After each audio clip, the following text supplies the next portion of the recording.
people. Time to get up. Gotta go meet the sun. Ah, yeah.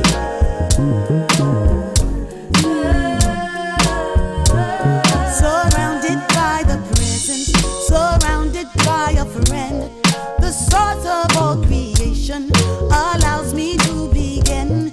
The source of all creation allows me to begin again. Alleluia, alleluia, alleluia, alleluia. Hi, this is Michael Jackson. Ricky, I really love what you and Reverend Michael Beckwith has done in creating the sound of agape with your beautiful music. God bless you.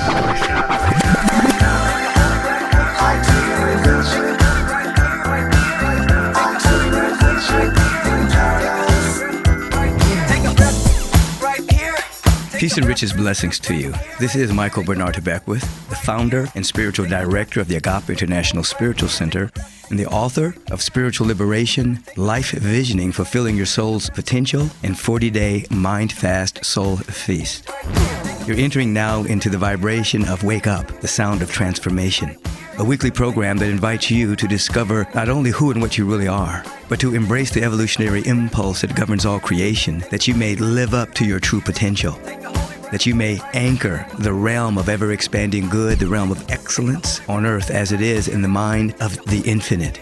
Today, you're listening with the ear beyond the ear, that you can begin to catch that there's something magnificent about you and that your life is an on purpose with a purpose. Week after week, we will have powerful guests who have embodied spiritual principles and who are activating their own potential to begin to assist in the birthing of a kind and just global society of which you are to be a soulful participant. Listen with the ear beyond the ear and feel absolutely that there is something so good about you that it must be expressed. You have entered into the vibration of Wake Up, the sound of transformation. I'm taking an adventure in paradise. And guess what? I'm taking you with me. And that's absolutely correct. This is Michael Bernard Beckwith, and we're inviting you into the dynamic paradise of your own soul. You know that particular track is track number 1 from the CD Transcendence by myself and Brother Stephen Bray. So I invite you to listen today with the ear beyond the ear and to feel into your heart. You've heard me say over the years that the veil is indeed thin and that there is something so eternal and everlasting about us that continues to grow and unfold and express itself. When we come back from this sound of agape break, we're going to be with Dr. Jamie Turndorf, who has the powerful book Love and Never Dies, How to Reconnect and Make Peace with the Deceased. We're going to have a beautiful conversation with her in just a moment after this sound of rhythm and joy. I am the radiant light of God. I shine the light of love. I am the radiant light of God. I shine the light of love. When I stumble, I live by the light of my faith, shining both night and day. Shining both night and day. I am the radiant light of God. I shine the light of joy. I am the radiant light of God. I shine the light of joy. When I see your face, I see God's light guiding you on your way, guiding you on your way. I am the radiant light of God. Shine the light of Jah. I am the radiant light of God. I shine the light of Jah. You're hearing just a portion of Dr. Ricky B.B. singing Radiant Light, a song that we wrote a few years ago, and I know you're feeling it in your bones. I have with me today an individual who's known to millions as Dr. Love through the website AskDrLove.com. Dr. Jamie Turndorf has been delighting readers and audiences for 3 decades with her engaging blend of professional expertise, humor, and ability to turn clinical psychobabble into easy-to-understand concepts that transform lives and heal relationships. Her therapeutic methods have been featured on CNN, NBC, CBS, VH1, and Fox, and on websites WebMD, iVillage, Discovery.com, MSNBC.com, and the magazines Cosmopolitan, Men's Health, Glamour, American Woman, Modern Bride, Marie Claire, and several others. She also writes a column called We Can Work It Out for Psychology Today online. Her Ask a Dr. Love radio show can be heard in Seattle on KKNW and on webtalkradio.net, which broadcasts in 80 countries worldwide. She's the author of several critically acclaimed books on love and relationships. However, it was after the death of her husband, Dr. Emil John Penn, her beloved husband of 27 years, and her immediate spiritual reconnection with him, that she discovered that relationships do not end in death. Gene's miraculous manifestations, often in front of witnesses, have proven that there is life after life.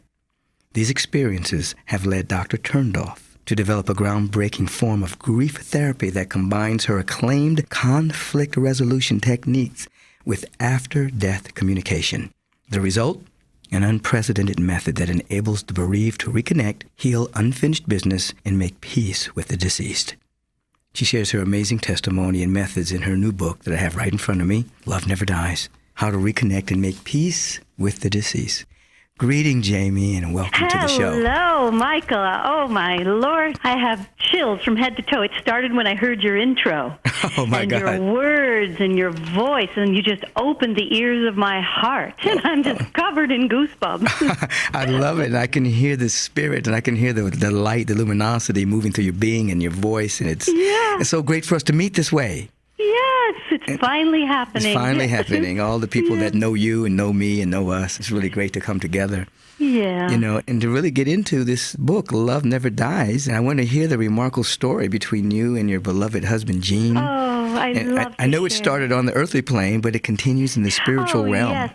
You know the story because you've read Love Never Dies, but I'll share for your listeners. Please. Love Never Dies is in 3 parts. So the first part is really my own story. So I'll just give you a little bit of that so you get a foundation, which will then help you understand the rest of the book. So the story begins with my life. You know, from the time I was a young girl, Michael, I had a detailed premonition that I was going to marry. I actually saw him. I saw his face. I saw his body. So I said, okay, I'm just going to wait till he appears. I'm not going to date. I'll just wait. Very medieval plan, right? And so he actually appeared on the first day of my freshman year at Vassar College. I'd been shut out of all intro sociology, and I really wanted to take sociology. So the secretary said, go ask the department chair, Jean Pain, if he can find a seat for you in one of the closed sections. Well, Michael, the minute I stepped into that man's office, I had the first and only out-of-body experience of my life. I literally felt my soul shoot at high speed through a tunnel to the end of my life. And then when I shot back into my body, I received the message, remember every aspect of this meeting, he's going to be everything to you one day. Wow. And then I forgot. I went about my life as a college student, but I should say at this point, because it's important to know, soon after I met Jean, I found out that for most of his life, he had been one of the most famous Jesuit priests in history. Right. He actually had taught at the Vatican. He founded a movement called Liberation Theology, designed to fight church oppression from within. He was a real radical feminist Jesuit, and he actually launched to international fame when he publicly opposed the Pope and the Catholic Church because they were trying to block the legalization of divorce in Italy, and he didn't want to see women trapped in marriages where they were being abused. Right. So he fought on the grounds of religious freedom. He won. He changed the course of Italian history, and soon after, he left the Jesuit order and the priesthood and was recruited by Vassar to be the chair of the Department of Sociology. Now, I have to say, because this is so important, I was raised by completely different kind of parents. I had 2 parents who were devoutly atheists. The only religion they practiced was religiously hating each other's guts. They taught me not to believe in God, not to believe in the afterlife. So very different background from Jean. Now, in the senior year at Vassar, I needed help with the statistical portion of my thesis. And I had heard that, among other things, Jean had been a statistician, having founded the Vatican's only social research center.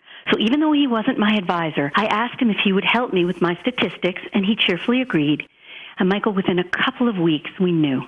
We were just crazy for each other. We were twins separated at birth. We were soulmates. Right. So we were together, inseparable. We wrote books together, restored houses together. We just rejoiced in every moment that we were together for 27 years. Wow. Now, in the last year of Jean's life, we both started having a premonition that he was going to die of an accident. We just didn't know when or where. So we go to Italy on our final summer vacation, and while we're sitting on the beach, Jean's hand is up over his head as if to block the rays of the sun. The next thing I know, a bee swoops down and stings his left hand at the exact location of Christ's stigmata. And Michael, I just watched my beloved suffocate to death in front of my eyes. There's no way to even describe the trauma of this. I'm just hysterical to have him ripped from me this way. And I go back to the hotel room, and I'm lying on the bed, and I'm shaking, and I'm trembling, and I'm crying. And the next thing I know, I feel that man's hand stroke the entire length of my spine. And I sit bolt upright. I look over my shoulder because I know what I felt. I don't see anything, but I know he's there. And he has been with me ever since that moment. And he has been making, to this day, the most astonishing manifestations of his spirit presence, often in front of witnesses, because he wants to tell the world, we don't die, and our relationships are not meant to end in death. And so this is what has led me to create my new transdimensional grief therapy method, because as a shrink, I know that the Western approach to grief, grieve, let go, and move on, and you better do it in 6 months or else we're going to give you a psychiatric label and drugs. I know this just leaves the bereaved at a greater loss. Right. So my method shows you how to say hello, not goodbye, without a medium, a channeler, or a psychic. And then there's one more thing. As a shrink, I also know millions of people worldwide harbor unfinished business toward those in spirit. And again, traditional Western grief therapy gives us no way of making peace. So my method not only shows you how to reconnect, but also using my new dialoguing with the departed technique, I show you how to talk back and forth with your loved ones in spirit to work out any unfinished business you have. Wow, that's a powerful story. You have a powerful modality to help people heal. And I want to get into that in a moment, but I want you to cover two things. One, you were cautioned not to write the book. Why was that, and what changed your mind? Well, you know, the thing is, when you know the truth, you want to shout it from the rooftops.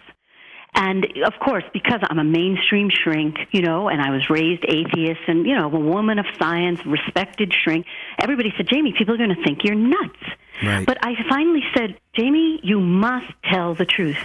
And, of course, you know, when I get into some of the examples, you'll see why I had no choice but to tell the truth, because what Jean has brought to me, the proof of his presence, is so powerful. How can I not share this message with everybody? Absolutely. You were not going to be shut up, so to speak. No, I can't, because it is such a labor of love. In reading your book, we see that you talk about earthly props. Normally what I do, so people get a sense of the flow, I give them some of the examples from the first part, and then I go into part 2 where I help you overcome any blocks so that you can begin to reestablish your connection. And then part 3 is how you can actually establish your own dialogue.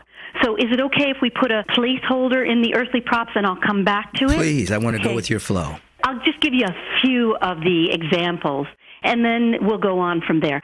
So when I came back from Italy, you know, and I'm alone and I'm just beside myself, and I'm lying in the bed the first night, and Jean is speaking to me. I don't know what he's quoting, but I'll put that in a parenthesis. I'll come back to it. The next morning, my first morning back, I hadn't slept a wink, and I literally hear Jean saying to me, go down to the kitchen, open the door, I want to show you something.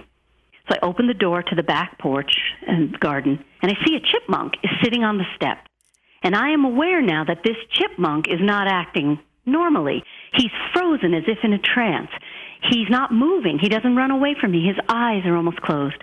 And the next thing I know, Michael, I see this chipmunk begin to mimic my husband's bodily departure. He starts choking and gasping and ripping at his little face with his little hand the way Jean did, because the air wasn't getting into his lungs. So I'm watching this and I'm weeping. I'm weeping and weeping, 20 minutes of this, and I'm aware Jean is using this little creature as an open vessel to communicate to me what happened to him, because the next thing I know that blows my mind, the chipmunk coughs up a wonk of mucus, and he's fine. And that was Jean saying to me, I'm okay, Jamie, I'm okay. Wow. So now a couple of days later, I have to fax his death certificate to Verizon, the phone carrier, to take his name off the account. And I had sent many multi-page faxes throughout the day, no hitch. But when I go to fax his death certificate, the cover letter faxes, no problem. But the death certificate hangs up. It will not fax. I try again with the obit. Again, cover letter goes without a hitch. The obit will not fax. I try 20 times. I finally give up. The next day I go to the lawyer's office, and I say to the secretary, without telling her why, could you just fax this to Verizon for me? And I'm waiting and waiting. After about 20 minutes of this, all the secretaries come out of the back crying. They said, Jamie, we tried 20 times. Every time the cover letter faxes without a hitch, but the death certificate and the obit will not fax. He's trying to tell you he's not gone. So I go home, and again I have to fax the death certificate somewhere else, and he hangs it up again. So Wow. I say to him out loud, listen, Jean, I think you're doing this because I keep forgetting that you're still here with me. If I promise to try to remember, will you let this fax go through in its entirety? So I cancel the fax. I feel a tidal wave of love pouring into me, and I register, that's his acknowledgement. I heard you, okay. I reissue the fax. It goes through in its entirety. Wow. So now I'm realizing I'm on a wild ride, because wherever I go, strangers start walking up to me, and they say, oh, your husband says, tell our story, and then they walk on. They don't even know me. Wow. So at this point, I'm driving one day, and I get the feeling I have got to pray to Jean on behalf of a friend of mine named Emily. They never met each other, never even saw a picture of each other. So I pray to him, and I say to him, Jean, please help my friend Emily find love. Again, I feel that tidal wave of love, and I know he's acknowledging me. I look at the clock, and I see the time, 4:58. Mm-hmm. That night, I get a phone call from Emily. She says, Jamie, you will not believe what happened. I said, what happened? She says, today at 4:58, I fell into a trance, and I saw your husband. She describes him to a T. She said, he told me to find love, follow the gray stones to the church in your neighborhood. Well, by having her repeat the words of my prayer, help her find love, he was proving, I heard you. And he was using her as a human open vessel to close the loop. I heard you, and I'm repeating the prayer to her. Now, a week later, I go to my professional group. She's a member of the group. She tells the story. And another member of the group, Mitch Wood, a former seminarian, says, oh, what was the name of the church he sent you to? She says, the Claremont Church. Mitch Wood says, oh, my gosh. The Claremont Church is New York's only liberation theology seminary. Well, talk about putting his stamp on it, being one of the founders of the liberation theology movement. So I'll just give you one more example, then we can go on. So one day I was crying. This was my hobby in the early days. I cried a lot. And I was in the closet crying, and I kept thinking, I've got to call my friend Ann. Don't bother her. It's the middle of her workday. Finally, after about 20 minutes, the phone rings. I pull myself up out of the closet. I get the phone. It's Ann. She says, Jamie, did you call me?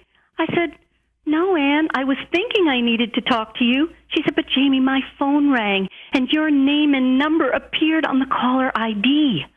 So we were so blown away that Jean actually knew I needed to talk to her, so he called her for me and put my name and number on the caller ID. Wow. So amazing, right? So now a year later, I have a chest cough, and I think I'm going to suffocate to death the way Jean did. So I say to him out loud, Jean, I am so scared right now. I need to know you're with me. Please do that caller ID phone trick right now. Do it with my housekeeper, Donna. I need to know you're here. Do this for me. 2 seconds later, the phone rings. It's Donna. Did you call? I tell her that I asked Jean to call her. She said, Jamie, my phone rang and your name and number appeared on the caller ID.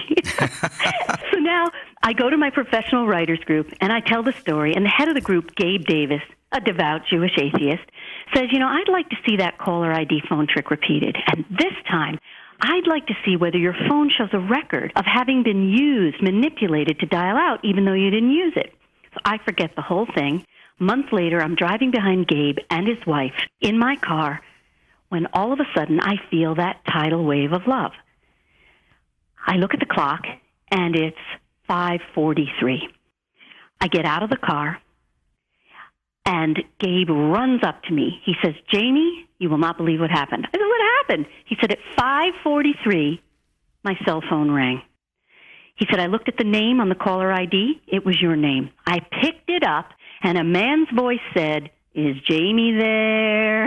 Is Jamie there? He said the voice had an accent and prolonged the word there. Jean was French, so he'd say there. Right. He prolonged it. He said it wasn't a real call. The voice just faded away, and the call never clicked off. He said, go get your phone.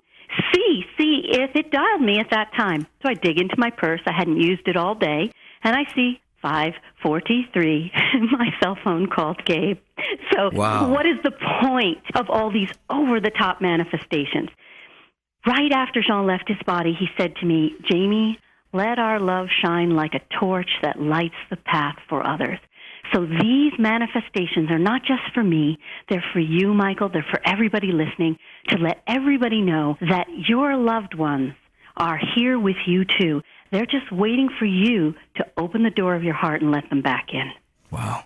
For those of you who are just tuning in, you have tuned in to Wake Up the Sound of Transformation. I am Michael Bernard Beckwith, and I'm with Dr. Jamie Turndoff. Her book, Love Never Dies, How to Reconnect and Make Peace with Your Deceased, is her latest offering, and we're in dialogue, and she's speaking about the magnificent manifestations of her late husband, of course, who is still alive and still making communications with her in order to allow all of us to come to an understanding that, of course, there's life after life, and there's a continued connection and reconnection, and she also has powerful modalities to not only reconnect with your deceased, but also to help heal unresolved issues.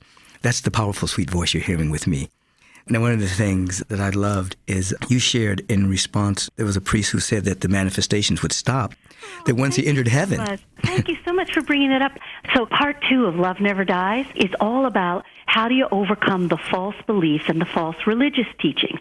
So the first example that I would give on that relates to the priest that you brought up, right? Because we are told, now of course I wasn't told anything because I was raised an atheist, but as I discovered, Christians are told that once your loved ones leave their bodies, they are in heaven, and there is no way for you to reconnect with them, and it's not something you're supposed to do. Now, how did I discover that not only this is what we're told, but that it's dead wrong, if you'll pardon the pun? Right. So what happened was, remember I said the first night Jean was quoting something to me, and I didn't know what it was. So the next day I go to meet his priest to prepare the readings for his funeral. And I tell the priest, my husband's been talking to me. He's quoting something. I have no idea what it is. So the priest raises his brow like, yo, this babe has really lost her marbles. But then I told him what Jean said. The priest goes white, and he says to me, Dear Lord, Jamie, at first I didn't believe that Jean was speaking to you, but I do now. He said, you are quoting an obscure biblical passage from the Communion of Saints. Like I would know. I never read the Bible, never went to church. Right. Took me 1 year, Michael, to understand why Jean chose to quote that and only that passage to me. So remember, he was a religious pioneer in life. Right. He continues to be in the afterlife. Jean was showing me the Communion of Saints because it is telling us that our loved ones in spirit are one with or in communion with God and the saints. And since we're supposed to stay in communion and communication with God and the saints, the Bible is telling us through the communion of saints, we're supposed to stay in communion and communication with our loved ones in spirit because they're one with God and the saints. Right. So that is Jean's point. What we've been told about the afterlife is dead wrong. Heaven is a state, not a place. A state. Heaven is all around us. Absolutely. We should reconnect and stay connected. I remember a personal experience I had many years ago, over 40 years ago. I'd had a tremendous spiritual awakening, and I walked into a spiritual center, and the minister, Dr. Daniel L. Morgan, was saying, heaven and hell aren't places, they're states of consciousness. And I shouted out, he's right! Because I had never known that truth would be spoken from a church. It shocked me. The point is, right? Jean said, we are not supposed to live in an emotional wasteland separated from those we love, waiting till we die and we enter heaven so that then we'll be reunited because heaven is here and now. Absolutely. We should reconnect now. Live heaven now. Live heaven now. That's very powerful. Absolutely. Reminding me of the fact that my mother passed over about 3 years ago in March the 6th.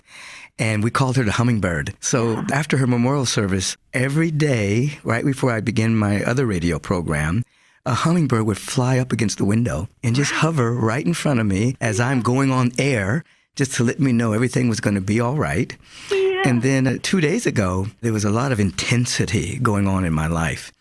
And this hummingbird shows up, sits on this flower, is not flapping, is not hummingbirding around, and just staring at me. And I said, okay, Mom, thank you. I know everything's going to be fine. Exactly. Your mom has a message. She says that bird has very, very busy little wings because she wants you to feel her arms around you like wings. Yes. And she was busy, and she was always helping people and things of that particular Isn't nature. that beautiful? Oh, it's fantastic. So that's where we go. In part 2 of Love Never Dies, I just dispel all the false beliefs. I don't know if we have time, or are we coming to the end of this segment? Well, we got about 6 more minutes. I wanted you to also begin to talk about how he helped alter your physical appearance. Well, I was gray. My hair was gray. And I kind of teased that it looked like a toilet brush. It was like a short fro and gray.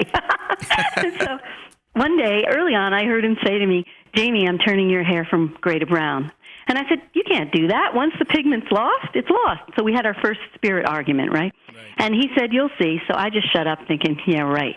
Well, a few days later, I look in the mirror. I swear my hair was brown. It's crazy. So I go to my hairdresser. She says, Jamie, are you two-timing me? And she said, no, I'm teasing. A hairdresser can tell when hair is colored, and I could see your hair is not colored. Wow. I know. Wow. To prove his presence in my life and all of our lives. Amazing manifestations. And then, he did say right after he left his body, I now have the power to fix your metabolic disorder. I needed to be in the form I'm in to fix your metabolic disorder, and he did.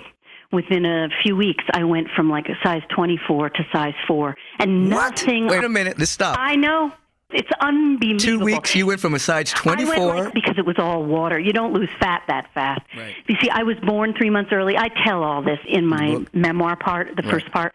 I was born 3 months early. My whole metabolic system wasn't properly cooked, and I was very stress intolerant, and I was holding a lot of water from my adrenals not being formed right, and he just fixed me. I'm very skinny and sexy now. So you went from a 24 to a 4 in a couple of somebody weeks. said to me, Michael should see you on air now. You have to see. I've got this tiny little dress I'm not going to see you. I'm going to have you at Agape. Yeah, you better. I tell you, I'm a fashion plate. Now, we have a couple of more moments before we go to the music break. But one of the things that you share with tremendous candor is some of the relationships that you and him had while he was in the physical and how he helped you heal that from the other side. Yes. I had thought that I would end the show with that because there's something very powerful about the way he came to me and helped me heal all those things. Let's put a place mark in that, and you can begin perhaps to tell us how he helped heal your relationship with your parents. It's so interesting. I've done thousands of interviews. I don't think I've ever talked with a more prepared host. You really digested this book. Nobody has asked me to talk about these things. This is why you are so popular, why people love you so much. And I have good help. Yeah, but, it's really amazing. So as he came closer to what we knew was going to be this accidental death, he started to become more and more afraid of welcoming me when I would approach him, emotionally, sexually. He was afraid. And we tried everything to resolve it, and we really were not successful in resolving it. And as soon as he left his body, he appeared to me in a visitation, and he said to me, if I only had known how close I could be to you from the beyond, I would not have had to hold you off like that. I was holding you off because I was trying to basically put some dilution in our connection because I thought you were going to die of a heart attack, of a broken heart, when I... trying to wean you. That's the perfect word. I never thought of it that way, but that's the word. And basically what he was saying, this great mystic, who the Dalai Lama said, after Jean left his body, he said he was one of the 50 men of all time who was one with God. Even Jean didn't realize how close he could be to me from the beyond. That's how he said it. This is powerful. People, we're talking to Dr. Jamie Turndorf. Love Never Dies, and I know you can hear the enthusiasm in her spirit and the absolutely coherence around the manifestations of her beloved husband and the miracles. And if you're listening with the ear beyond the ear, you can actually feel the authenticity of her direct experience with her beloved and his unfolding in Life After Life. We're going to come right back after this sound of agape music, and we're going to get into more of how he helped her with her relationship with her parents. We're going to get into what happens when you enter into the spirit realm and how it's never too late to make peace with the deceased. We're going to go off into deeper communications and beautiful practices for creating and increasing our state of receptivity. So we'll be right back. Mankind is a child of the sun. Mankind is a child of the sun. First came the moon, which reflected the sun, and together the sun and the moon bore the earth. As she pleased, sighed the winds, cried the seas. Mother Nature indeed had a glorious birth. Mankind is a child of the sun, yeah. Mankind is a child of the sun. Sometimes in life there are problems and strife, and it seems that our dreams are mere figments of time, yeah. Earth as she turns holds the truth we could earn. See her fall, see her spring, she depends on sunshine.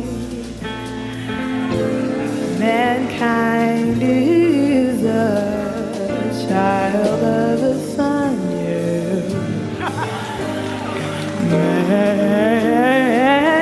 Mankind is a child of the sun.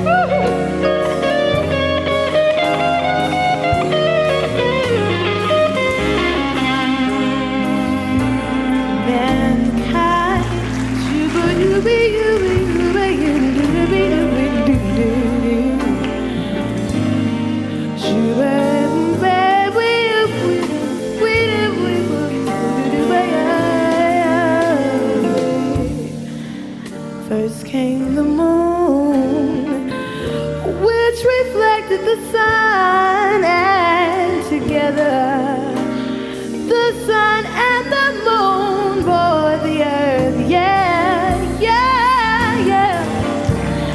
And as you arrive to the truth that's inside of you, it's been there all the time. You will see finally you're a child of the sun.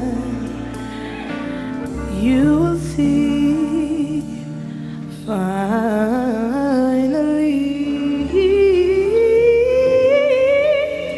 you're a child of the sun. Child of the sun.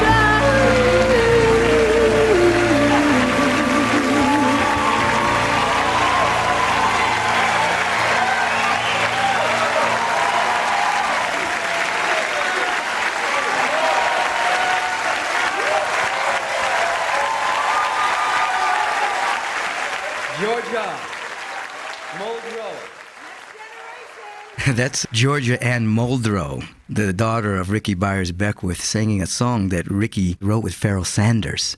It's called The Child of the Sun. It's very beautiful. I know you're all loving that, Georgia Ann Muldrow. It's on Georgia's CD entitled Early. I'm with Dr. Jamie, my God, the host of the radio show Ask Dr. Love and the founder of AskDrLove.com. Love Never Dies is her latest contribution, how to reconnect and make peace with the deceased. Welcome back, Jamie. Guess what happened? Uh-oh. Well, I was standing here in the kitchen, and a little bird landed on my windowsill, and I felt that tidal wave of love, and I knew it was Jean with us so close in this interview, and I looked at the bird, and I silently said, "That's you, Jean, right? Have the bird open his beak once to say hi." And the bird opened his beak once. Oh, wow. I'm feeling chills on my shoulders right now. I know. It's all over my back and shoulders. I know. In Chapter 6 of your book, Dialoguing to Bring You Comfort, you talk about a series of experiences you had which led you to finally understand what he meant when he said that he would send you his clone. What did he mean by that? This is what really ultimately healed me, because I was raised by two parents who beat me physically and emotionally and just tore me down all the time. And even though I spent 27 years with Jean, and he loved me like you can't imagine, and you could see he still does, even in spite of that, it didn't heal the part of me that was so beaten down by my parents. I still had a voice in my head that was their voice telling me I wasn't good enough. No matter how much success I had, no matter what, that voice would torment me. So after Jean left his body, I said to myself, I've just got to master this. So I was in my professional group, and I was talking to all those top analysts in there about it. And everybody said, which is the shrink party line, well, just shout louder than your parents' mean voices in your head, and just let our voices shout them into submission. Well, Michael, that never worked. It doesn't work for my patients. It never worked. Right. So I come home, and I'm weeping, and I say, Jean, I am begging you to help me with this. And the next thing I know, he appears to me as the embodiment of love. He is surrounded in golden light. He takes my face in his hands. He turns me toward him in the light, and he says, Jamie, listen, listen, listen to me. Let my love for you fully enter you. And Michael, in that moment, it was a miracle. All the love that he always felt became my own self-love. And it was then that I discovered that now that he was free from the vessel of the human body, his love for me could enter me unimpeded in a way that he could never do when he was still trapped in a physical body. Yes. So I needed to wait until he was out of his body for his love to enter me, and essentially he spirit cloned himself into me. Wow. That's what happened. Wow. So in going forward, when individuals are moving through this kind of process, do you invite them to hear and feel how much they're truly loved rather than drowning out voices? So what we're talking about here is part 3 of Love Never Dies. What we're talking about is my new transdimensional grief therapy method. So after we get past all the false beliefs, and I go over all of them, and I help you tick them all off and get rid of them.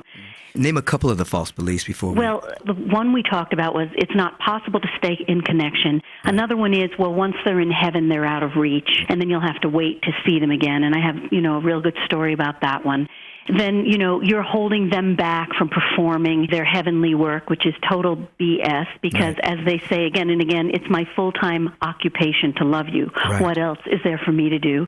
Another one is that we can't move on with our lives, which is quite the opposite, because when we reconnect, we transform our grief to instant joy, and we are able to re-enter our lives in a much more full way. So we are moving forward in a way we never could when we don't reconnect. Right. And so many of these misconceptions, and then I talk about the science behind how it's possible, and I, bring in all the latest quantum physics, and I just demystify the whole thing, because essentially what we're talking about in a nutshell is energetic communication. Yes. And we're born with the innate apparatus to send and receive energetic signals. We have what I call a spirit channel in our brain. We just never learned how to tune to it. So what I do in part 3 of Love Never Dies is I show you how to tune to your spirit channel so that you are a receiver that can both receive and send energetic signals. So the first chapter in part 3, I show you how to create a state of receptivity, because the more receptive we are, the easier it is not only for us to send, but also for us to receive. So I have all kinds of exercises that you can do that help you build your spirit muscle, essentially. Yes. I show you my meditation for making contact. I give you a particular breathing exercise, because Jean showed me spirit is born on the breath. I show you how to use nature to help you open up and be more receptive, how to use hypnagogic or twilight states right before you go to sleep, or all these things I show you. And then the next chapter is recognizing the signs. Because for most people, they're getting signs and they don't know it. So when they read all the signs, and I categorize them in this chapter, people say to me, oh, well, that happened to me, and so did this, and so did that. So for most people, just recognizing the signs is sufficient to begin their own reconnection. Now, the thing that people have to know is because our loved ones are freed from the human vessel, the ways that they influence the material world and give us signs of their presence are practically infinite. They do sounds. They can give us visual stimuli, auras. They can give us symbolic communications like rainbows, butterflies, and they love to drop coins on us. This year, I had a patient in my office named Kyla, and I said to her, Kyla, this is the anniversary week of Jean's bodily departure. And this week especially, he always drops coins on me that were minted the year he left his body. Right. So Kyla blinks, and she says, Jamie, I almost forgot. See my cowboy boots that I'm wearing? Yes, I say. She said, these boots were off my feet. I was in my bedroom at home when a coin fell out of thin air, landed in the boot, and I got the message it was for you, and I forgot about it. Let me give it to you now, she said. So I hear Jean saying to me, you'll see it was minted 2006, the year I left my body. Wow. She hands it to me, 2006. Now, here's where Love Never Dies takes spirit communication to a whole nother place. This is the CEO of Hay House said to me, Jamie, we've never seen anything like what you do next. Because what I show you how to do is how to bring these signs to life, how to dialogue back and forth with the assistance of these signs, these earthly props, which are electronic devices and signs, and also open vessels, humans who are open, animals who are naturally open, and I show you how to engage in a back-and-forth dialogue. So this past year, the anniversary week of Jean's bodily departure, and how fitting, Michael, that you and I are together today, because Jean's burial anniversary was yesterday. It fits. So anyway, it was the anniversary. I go to the chiropractor, and Teresa and I are alone in the office. I tell her, this is the anniversary week, and I'm giving my first public talk about Love Never Dies. With that, I smell gardenias. Now, that is a sign, right, a static sign, and it's called the scent of sanctity. So I don't say a word. Teresa looks at me, and she says, Jamie, do you smell gardenias? So I said, Teresa, that is fantastic. Jean is giving us both a sign of his presence. Okay, static sign. Now I go home to my office, and I'm seeing a patient named Regina. Desperately needs to reconnect with her sister in spirit. She needs to know her sister's here. I tell her the story of what just happened and the scent of sanctity and the scent of gardenias. With that, I hear Jean saying to me, but Jamie, I wish I could give you roses. Now, at the moment that I hear Jean speaking to me and saying that, Regina pops up and she says, Jamie, I smell roses. Now, that was such an amazing way that Jean used her as an open vessel to communicate to me, you heard me right, I want to give you roses, and I had her say it to confirm you heard me right. So he was dialoguing with me through her as an open vessel. Wow. Now, I want to give you another example of this so people get a sense of, this is so powerful, and people don't realize how we engage in these dialogues. It was this year, and I had just done the Coast to Coast radio show, and Love Never Dies became an overnight bestseller. It sold out on Amazon. The next day, I get a phone call from a guy who heard me. He says to me, I have to tell you that your husband is burning up my brains with messages for you. He's using him as an open vessel, right? So I get on the phone with the guy, and he says to me things that Jean used to say in French and in Italian. The guy says to me, but Jamie, I'm a hillbilly. I don't know no Italian. I believe you, dude. I believe you. So now, the next thing that happens, it's about a week later, and it's Valentine's Day. The guy calls me again. He says, you better be sitting down because this is going to freak you out. He said, I was sitting at my computer. He said, my hands were in my lap when I heard your husband speak to me, and he said, send Jamie the photo of the peach-colored rose. Now, nobody in the world knows Jean gave me peach-colored roses every week. That's wild enough. The guy says, with his hands in his lap, Jean opened a photograph on his computer of a rose, and it was a peach-colored rose. And then he opened the caption for the name of the photo, and it said, Peaches and Cream. The night before, this guy wrote to me, your husband says your time is now. And I wrote the guy back and said, Jean always said the cream rises to the top. So that was that gift to me. So he was speaking to me through this human open vessel with the help of the earthly props, the computer. Now, I want to tell you one more. This is still giving me chills. I haven't recovered from this one. Well, let me just remind people that are tuning in that I'm speaking with Dr. Jamie Turndoff. Love Never Dies, How to Reconnect and Make Peace with the Deceased is her latest offering, and we've been dialoguing about the manifestations of her husband and even how he altered her appearance, changed the color of her hair, helped her go from a size 24 to a size 4 within 2 weeks because it was mostly water. We've talked about how he used individuals as open channels to bring messages to her, how he appeared just a few moments ago as a bird outside of her window and opened his mouth to let her know that it was him. And so if you're just tuning in right now, I'm with Dr. Jamie right now. She is often called the Love Doctor. Dr. Love and the founder of AskDrLove.com. So I just wanted you to know who that is. Please tell us another experience. Okay, so this happened 2 weeks ago. Michael, I hope you're sitting down because this is going to knock your socks off. Now, this is so amazing. I have to back up and say that I went to the Bigger Game Expo and I presented Love Never Dies. On that day, I heard Jean say, Jamie, I want you to start training coaches in your transdimensional grief therapy method. Now, of course, I haven't told anybody because he just told me, he just induced the thought in my mind. I come home, I get an email from a woman who says to me, I hope you don't think I'm crazy. I'm a fan of your Love Never Dies Hay House show, and I have been so depressed, sick in mind, body, and spirit, and I want to kill myself. So I fell to my knees, and I prayed to your husband, and I said to him, please help me. And she said he told me, don't die, you can't die, you're going to be one of our coaches. Well, this freaked me out because obviously, he came to her because he had only just told me about training coaches that same day. So now, a couple of weeks ago, I'm doing my live Love Never Dies retreat, the first one here at my home. And it's live, and it's also broadcasting out on the Internet remotely. So the night before the retreat, I'm thinking, oh, I want to show some photos that are miraculous, photos that he sent to me in spirit. And I don't know how to find these photos. So 2 of the photos came through a disabled guy.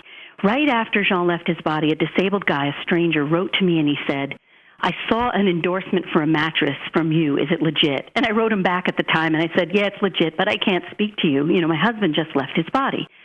6 weeks after my husband left his body and that guy wrote to me, I get another email from him. But earlier in the day, people were walking up to me and saying, you're glowing. And I kept saying to Jean, why are they telling me I'm glowing? I'm bawling my eyes out all the time. So Jean said to me, Jamie, brides glow, and we're newlyweds in the new spiritual phase of our relationship. So that night, that disabled guy wrote to me again, and he said to me, I thought you'd like to see a photo of my beloved bird named Jamie. So I open up the photo, and yes, it's a bird named Jamie. But underneath that photo attachment is another photo attachment. And I open up that photo, and I see a photo of the Eiffel Tower in Paris. Now, where did Jean and I go on our honeymoon? Paris. Where did our hotel overlook? The Eiffel Tower. So I immediately write the guy back, and I say, you said you were sending me a picture of a bird, but you made no mention of the Eiffel Tower. Do you know why you sent it? Never heard back from the guy. Convinced he was some kind of an angel, some kind of an open vessel, or maybe he didn't exist. I don't know. I saved those photos on my computer, but for the life of me, I could not find them, Michael. And I really wanted to share them at the Love Never Dies retreat. So as I'm lying in the bed, I'm thinking, I want to show these photos, and I'd like to also show the photo of that woman, the Hay House listener, who Jean also helped a couple of weeks before the retreat when she was so depressed again, and he said, I love my girl. Now, take a walk with me. And he takes her to a beach near her house, and he makes her look down at a pile of rocks, and on one of the rocks, written in marker, is, love my girl. So I wanted to show that photo, the bird photo from the disabled guy, the Eiffel Tower, and just before I'm going to sleep, I'm thinking, and my desktop, which I'm going to be sharing remotely, is covered with 1,000 file folders. I don't know how to get rid of them. I have no idea. So the day of the retreat, Michael, I have tech problems, and I have to do a forced restart of my computer. I restart the computer. All the file folders are gone. My desktop is clean. And immediately I think, oh, my computer's dead. I lost all my data. No, Jean cleaned it for me. I didn't want them. He got rid of it. Wow. They were in the bowels of my computer, but not on the desktop. Now, I'm so blown away by this. So now I'm so lifted up, and I'm an hour and 48 minutes into the retreat, and I'm doing the live event on my porch. My computer with the camera is about 14 feet away from me. All of a sudden, I feel a sharp pain in my right ankle. I look down, and I see I've been stung by a horsefly, and I'm bleeding. So I joke to everybody in the live and the remote audience. I say, that must be a love bite from Jean. With that, I look up, Michael, and I see on my computer that the mouse, the cursor, is moving all by itself. And I say to everybody in the audience, in the local audience, do you guys see what Jean is doing with my computer? He's moving the mouse. And they all say, oh, my gosh, we see it. And I say, look, I'm 14 feet away. I'm nowhere near my computer. And they say, we see it. The next thing we know, Jean clicks on the screen share function so that now the remote participants can see him moving the mouse all over the screen. And then what happens next? I still can't believe it. He put up the photo of the Eiffel Tower. And, Michael, I have the whole thing recorded. Oh, that is powerful. So what is the thing? These are ways that our loved ones dialogue with us, through human open vessels, animal open vessels, through electronic devices, through phones. Now, Love Never Dies takes the communication with your loved ones in spirit to another level now. I put you in a trance. It's all in Love Never Dies, the book. And then I show you how to dialogue back and forth. And you can do it in writing. You can do it orally. I show you how to do the whole thing. Lots of examples from my own patients, my radio listeners, all of it. Now, here's the most beautiful part of this dialoguing with the departed, because we can dialogue to whatever extent we need. If we're elderly and we don't wish to form another primary attachment, we need to reconnect and dialogue and stay connected. If we're children who lost parents, if we're parents who lost children, we need to reconnect, stay connected, dialogue. If someone was ripped from you due to sudden accidental death or illness, you need to reconnect, dialogue, right? And what if you're one of the millions of people who have unfinished business? Yes. Well, now I show you how to dialogue in order to resolve that unfinished business. So the most exciting part here is the fact that, as I discovered, usually we have to wait until someone leaves his or her body in order to work it out. You know, we always think traditional grief therapy says, oh, well, they left their bodies, you're SOL, you didn't work it out. But it's quite the opposite. Right. One of my patients said, oh, I wish my mother would hurry up and die so we can work this out. It's easier without the physical encumbrance, isn't it? Exactly. And also, as I discovered, when they leave their bodies, they're more evolved. They are able to see how they messed up with us. And I discovered this only 1 week after Jean left his own body when I went to take my car in for repair.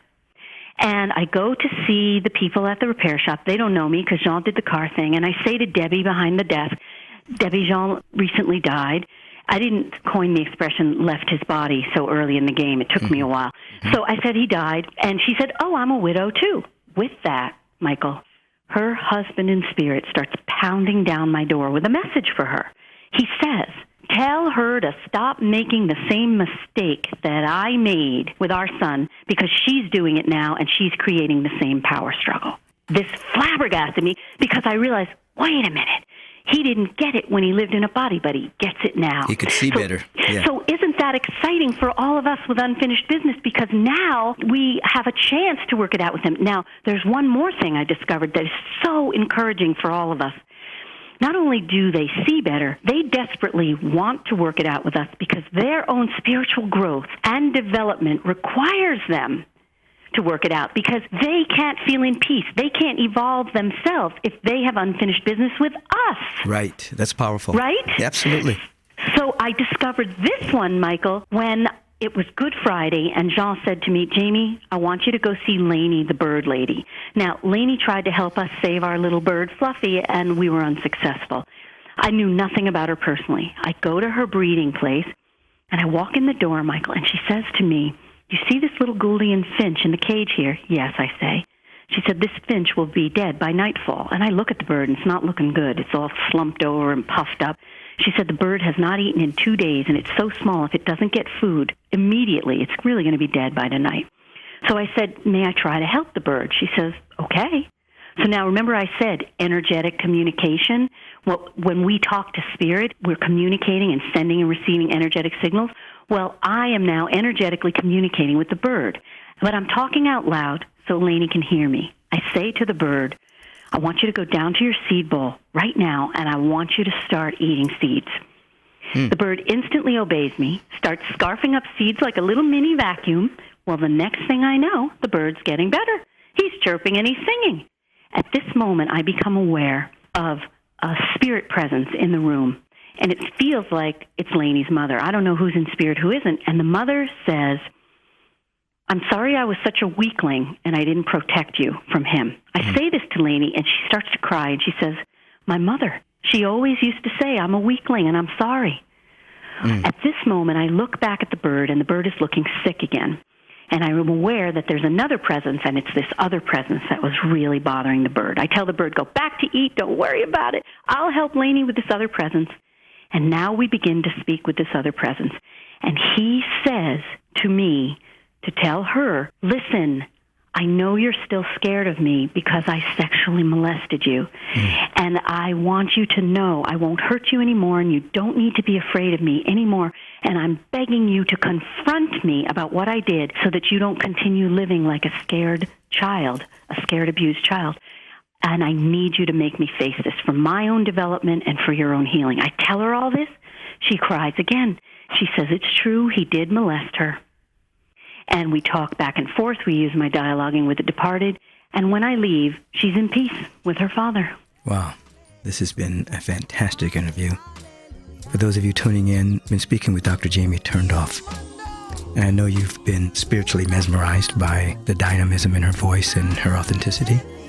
Her book is Love Never Dies, How to Reconnect and Make Peace with the Deceased. And you can go to AskDrLove.com as well. This has been great. Would you like me to give a gift to your listeners? Please. Just for you. You have just a couple of seconds. Just write to webmaster at AskDrLove.com when you buy the paperback edition. If you do it on the day you listen to the show, just write to webmaster at AskDrLove.com, and you'll receive a private video, my talk at the Bigger Game Expo, where Sean made a manifestation, and it was captured on film.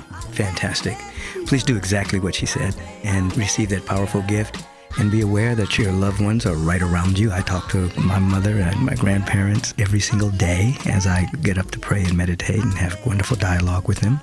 The veil is thin, and we want to continue to grow, develop, and unfold to our greatest yet to be.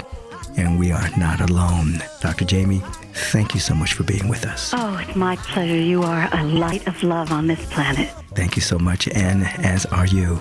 If you want to know what's going on at Agape, please go to agapelive.com, stream our live services, sign up for my end of the year New Year's retreat, take classes. We'll be seeing you soon. Have a bright and magnificent day.